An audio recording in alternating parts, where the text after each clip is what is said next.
So, good morning. Good morning po. Ano pong pangalan?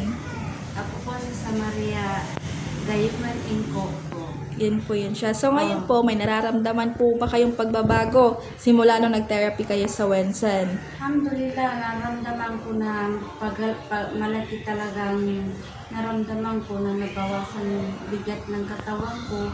Yung naramdaman ko, unti-unti na alis po.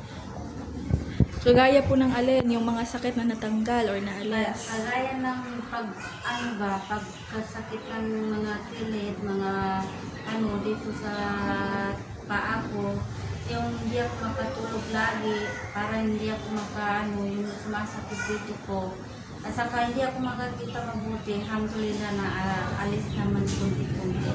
Naging malinaw na po yung paningin. Oo. At saka yung hindi ako lagi makatayo kasi mabigat ang katawan ko, tapos masakit pa yung paa ko, at saka mainit masyado ang paa ko na isa.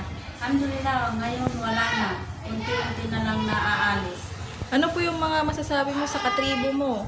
Sana wag nila tigilan hanggang may panahon tayo na meron dito na libre na. Wag tayo magtamad-tamad na magpunta dito. Kailangan sige-sige tayo magpunta naman dito para matulungan natin ang sarili natin na gumagaling. Wag lang tayo maghintay ng na lumala pa yung sakit natin.